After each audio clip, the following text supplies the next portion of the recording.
In the following figure an object of mass 1.2 kilogram is at rest. यहाँ पे एक object है, ये रेस्ट में है at point P. If R and F are the reaction and the frictional force respectively, then तो हमको मालूम करना है कि ये आर और एफ कितनी होंगी। डायग्राम बड़ी छोटी बनाई है, मैं उसको समझने के लिए बड़ी बना देता हूँ। ये एक ऑब्जेक्ट है, इस ऑब्जेक्ट का जो मास है वो है 1.2 किलोग्राम। तो नीचे की तरफ इसका खुद का वेट आएगा। अगर हम जी को 10 कंसीडर कर लें तो नीचे की तरफ आने वाला उसका वेट हो जाएगा 1.2 टाइम्स ऑफ 10, यानी नीचे की तरफ आने वाला फोर्स हो गया 12 न्यूटन। राइट, 12 न्यूटन का फोर्स आया। यहाँ पे एंगल ऑफ इंक्लिनेशन दिया हुआ है 30। ये 1.2 है, इसका एक कंपोनेंट ऐसे जाएगा, कितना होगा वो, उसका एक कंपोनेंट अगर ये 12 है, यहाँ पर बनने वाला एंगल 30 है, तो ये हो जाएगा 12 कॉस ऑफ 30। और इस तरफ वाले कंपोनेंट आएगा, कितना होगा 12 साइन ऑफ 30।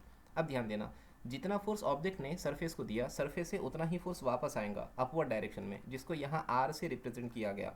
इसलिए आर और नॉर्मल रिएक्शन एक ही जैसे होंगे, जो हो जाएगा 12 कॉस ऑफ 30। यानी मैं लिख सकता हूँ R is equal to 12 cos of 30।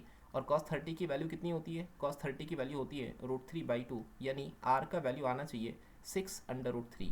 Are should be equal to 6√3। एक ही ऑप्शन में है, option D should be correct. लेकिन हम बाद में भी दूसरी वैल्यू मालूम कर लेंगे। ये ऑब्जेक्ट रेस्ट में है, यानी 12 साइन 30 का कोई इफेक्ट उसके ऊपर नहीं हो रहा। क्यों नहीं हो रहा, क्योंकि पीछे की तरफ एक फोर्स आ रही है जिसको यहाँ एफ से रिप्रेजेंट किया गया। तो क्या ये एफ 12 साइन 30 के बराबर होगा, लिख सकते हैं F is equal to 12 sine 30।